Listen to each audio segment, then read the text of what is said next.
Hey, Nolan, good to see you again. Yeah, it's good to see Yeah. you. How you doing? Doing pretty well. Doing pretty well. Yourself? Doing good. Staying busy. Yeah, that's Trying to good. stay warm. Yeah, it's been cold these past few days. Yeah. Yeah, man, I'm tired of wiping stuff on my car anyway. Yeah, me too. I'm ready for it to warm up. Yeah, I'm ready for some golf weather. Yeah, me too. I'm actually going to play Canton County next week with a couple buddies. Nice. I'm going down to the driving range Stevens down in Florence with some of my buddies later this week. Nice, nice. Yeah, I got a new putter over the winter, so I'm excited to try it out. Yeah, nice. That sounds good. Thanks for making me thinking today. I got a few questions for you, and then I'm sure you'll have some questions for me. Yeah. And then we'll kind of get the details settled, hopefully, and we'll be good to go. Yeah, sounds good. What types of accommodations have you previously made for campers who struggle with traditional archery equipment? One of the most recent additions we made to our archery shelter is like having a strap that goes around their wrist with like a clamp on it so that they can clamp to the string and pull back easier in case they don't have great dexterity, so they're still able to pull it back. I gotcha. And then how often do you run like an archery session? We usually run archery 2 days a week, usually on like a Tuesday and Thursday. Yeah. Gotcha. And then how many kids are usually like at a session? We usually about 20 to 30 campers per day at archery. I gotcha. And what are some of the challenges that your staff have faced while trying to help campers participate in this? Some of the biggest struggles they face is campers struggle to like pull the bow all the way back. They get frustrated and then they don't want to try archery again. They don't want to continue to do it, or they've done it before. They've been and they don't want to do it on Thursday because they can't pull it all the way back. I gotcha. And then what do you think that does for like a kid's confidence when they can't participate in the activity like they want? It definitely hurts their confidence. You can tell they get upset, visibly upset when they continue to like get the arrows to not hit the target, they're short, or they miss the target, stuff like that. They get upset, and you can tell it like ruins their mood for a good portion of the day. I gotcha. And then how does that affect your staff when they have to spend like extra time trying to pick these campers' morales up or modify the equipment so they can do it successfully? It definitely puts a strain on our staff. We have 6 to 7 campers per group with one counselor. Putting that much attention on one singular camper can definitely make the counselor feel stretched thin, trying to help the other 5 campers too. Yeah, I gotcha. So is it like one counselor for every like 5 campers, or? Yeah, typically our group sizes are around 6 to 7 campers per group. I gotcha. And if every camper could participate in archery without much help at all, how do you think that would improve their overall camp experience?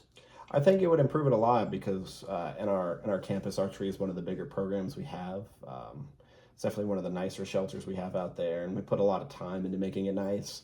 And the campers love it, and I think it would like make their week if they could like do it twice and have a great experience both times. Yeah, absolutely.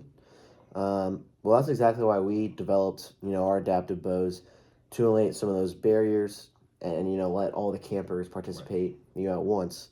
I mean, I can show you how they work. I brought one with me and why they'd be a great fit. Since you've already committed to making camp, as accessible as possible, I'd love to take you out there and walk you through. I did bring this with me. Right. It kind of goes through some of our products, about some of our company, and if you have any questions based on what we've talked about, or based on the brochure. Right. Yeah, I have a couple questions that I'd like to ask. I've never heard of your company before. How do I know your products are reliable? Yeah, that's a great question. So we specialize in adaptive archery. We work with other camps across the nation, focusing on inclusion. That's our main goal. Our bows are designed with, input from adaptive, sports experts, people that have been in the field for a long time, and they have a say in help designing, and what can be improved from what's already on the market. Right. So we're constantly making our products better. And I can provide references from some other camps and schools that have these bows, and they've successfully incorporated those if you kind of want to see what that looks like. Yeah, that'd be great. I also have another question. We usually buy from well-known suppliers. What makes your company like a better option? Yeah. So, I completely understand the hesitation. The difference is that our bows are designed specifically for kids with disabilities, making them much easier to use. There's not a lot of that on the market. It's mainly for adults with disabilities. Kind of getting into the professional side of it more than the kids aspect of it. We also offer training to your staff to make the integration of the new bows seamless. I know they're pretty unique. There's all kinds of different features. So when your summer staff comes in, we'll train and work on and show you guys how to use them. When the winter staff comes in, we offer training as well. Right, nice. We usually have a very limited budget for like new equipment. I'm not sure we can justify the cost this year. Yeah, I mean, I understand, budget constraints are a concern. Would you be open to like a phased approach, starting maybe just, a few bows this summer?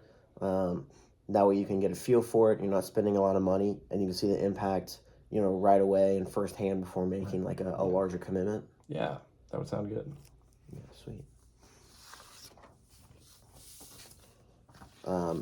So Nolan, based on everything, we've discussed today, your mission to make archery more inclusive, the feedback from the campers, the potential benefits, I'd love to help you bring adaptive archery, make it better at Recreation Unlimited. I'm thinking maybe 3 bows to get you started, and you can work up to maybe 5 next year, something along those lines, or what sounds good to you? Yeah, that sounds fair. I think starting small will definitely help with our budget, and I would love to try them out.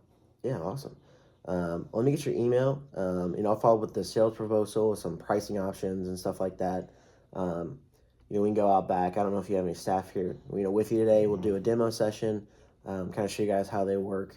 And I also do have a pamphlet that has some information on grants and funding for adaptive sports equipment to help, with that Yeah. cost.